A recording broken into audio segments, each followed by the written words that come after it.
Assalamualaikum warahmatullahi wabarakatuh. Hai anak-anak, bagaimana kabarnya? Sehat kan? Alhamdulillah. Hari ini kita ketemu lagi pada pelajaran tematik. Pada pertemuan kali ini kita akan belajar tema 8, keselamatan di rumah dan di perjalanan, muatan pelajaran PPKN. Nah, pada pembelajaran kali ini, guru mengharapkan anak-anak dapat memahami aturan-aturan demi keselamatan di rumah dan di perjalanan. Tata tertib atau aturan di rumah dan di sekolah. Tata tertib menyangkut banyak hal. Salah satunya adalah keselamatan. Apakah kamu masih ingat apakah itu aturan? Ya, benar sekali. Aturan adalah batasan yang dibuat untuk membatasi tingkah laku seseorang dalam suatu keadaan. Tujuannya adalah supaya semua hal yang kita lakukan lebih tertib dan lebih teratur.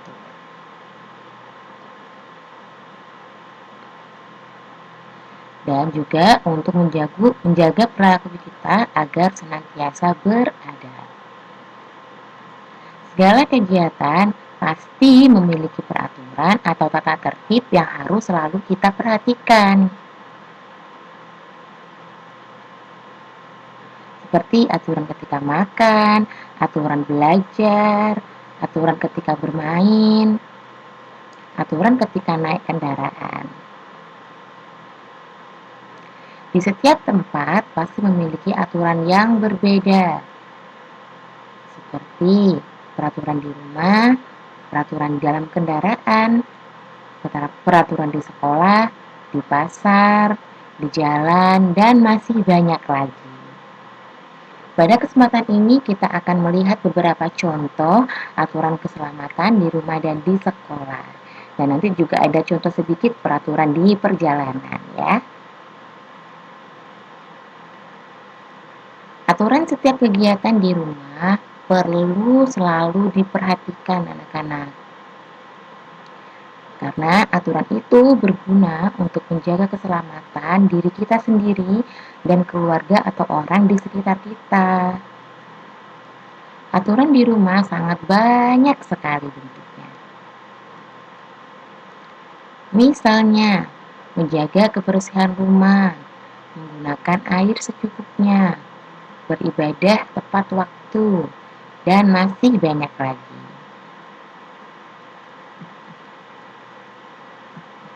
Nah, sekarang buka kitab tematiknya halaman 5. Ini adalah salah satu aturan di rumah, yaitu aturan ketika sarapan pagi. Nah, sebelum sarapan pagi, kalian harus melakukan ini anak-anak.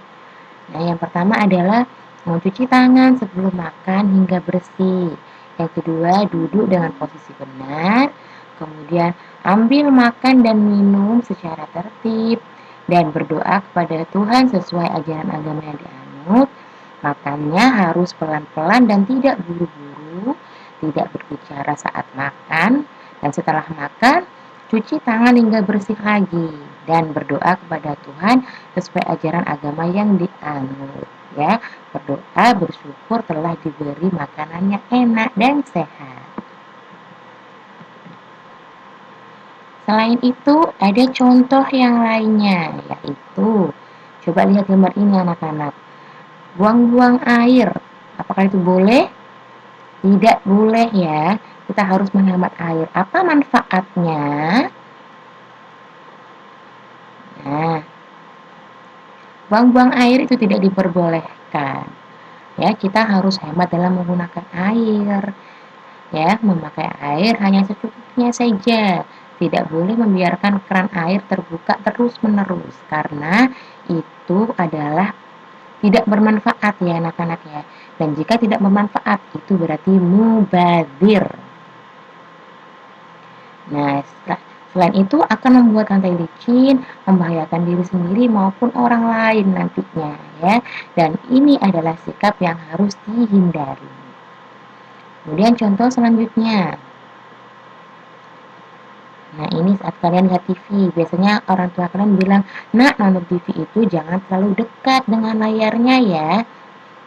Nah, kenapa sih kok seperti itu? Kenapa kita tidak boleh lihat nonton TV secara dekat? Nah, benar sekali, ya. Jika kita melihat tayangan di layar televisi terlalu dekat, maka akan merusak mata kita, ya. Sebaiknya kita melihat layar TV itu harus diberi jarak yang aman dari mata, agar mata senantiasa terjaga dari radiasi TV atau laptop atau handphone. Nah, apakah kamu juga mempunyai aturan yang berlaku di rumah? Kalau iya, coba ingat kembali dan tuliskan ya aturan-aturan yang ada di rumahmu.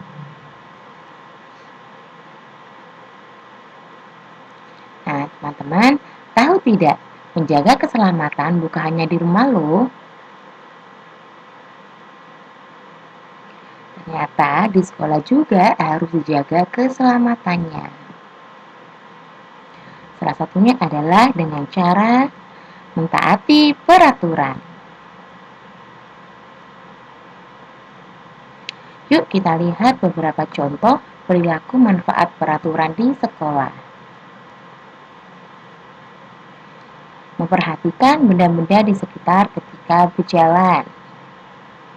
Kemudian memperhatikan tanaman di sekitar ketika berjalan sehingga tidak terinjak. Yang ketiga, saling bertegur sapa ketika berpapasan dengan orang lain. Tidak membiarkan sampah di jalan ketika kamu melewatinya. Dan duduk dengan baik ketika belajar. Berpakaian rapi, serta bermain sepak bola dengan hati-hati. Membersihkan kelas dari benda-benda yang berbahaya dan masih banyak lagi contoh yang lainnya. Silakan tulis dan mengingat kembali aturan apa yang ada di sekolahmu, oke?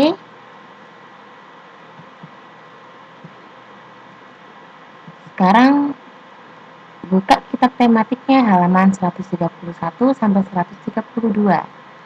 Aturan di perjalanan. Nah, aturan di perjalanan ini salah satunya adalah aturan mengendarai sepeda motor. Saat kalian dibonceng kakak atau ayah naik sepeda motor, jadi kalian harus mematuhi peraturan ini ya. Yang pertama adalah mematuhi segala peraturan lalu lintas. Kemudian selalu tertib di jalan. Menjaga kendaraan dalam kondisi baik. Yang keempat, menggunakan pakaian yang pas dan baik serta menggunakan sepatu dan helm. Memastikan bahwa pengait helm terpasang dengan baik. Menyalakan lampu utama sepeda motor, memastikan lampu penunjuk arah berfungsi dengan baik, dan yang terakhir adalah mengecek kaca spion apakah terpasang dengan benar. Ya, jangan lupa untuk mengendarai sepeda motor kalian harus pakai helm ya. Nah, anak-anak, ternyata banyak sekali contoh dan manfaat dari mentaati setiap peraturan yang ada dalam kehidupan kita. Nah, dengan adanya aturan, kita bisa menjadi lebih hati-hati anak-anak. Lebih teliti, lebih fokus, dan bisa menjaga keselamatan kita maupun orang lain. Nah, alhamdulillah tadi kalian sudah belajar aturan-aturan yang ada di rumah, di sekolah, dan di perjalanan. Ya, setelah kamu belajar ini, Bu Guru mengharapkan kalian bisa mentaati peraturan-peraturan itu ya anak-anak ya. Karena ingat, aturan adalah untuk menjaga keselamatan diri kita dan diri orang lain juga. Nah, sekarang mari berlatih. Untuk tugas KI 3 atau pengetahuan, silahkan mengerjakan kitab tema 8 halaman 150 dan kitab pendamping 2H halaman 40 dan halaman 58. Halaman 58 mengerjakan yang memberi centang itu ya. Kemudian untuk tugas KI 4-nya atau tugas keterampilan, gambarlah tanda aturan yang ada di sekitarmu. gambarlah di buku tulis ya. Kemudian ini contohnya seperti tanda aturan dilarang parkir, dilarang membuang sampah sembarangan, atau dilarang menggunakan handphone atau yang lain terserah kalian. Paham ya anak-anak? Alhamdulillahirrabbilalamin. Pembelajaran kali ini sudah selesai. Jangan lupa anak-anak untuk tetap sholat 5 waktu, menjaga iman dan menjaga imun. Sekian dari Bu Guru. Assalamualaikum warahmatullahi wabarakatuh.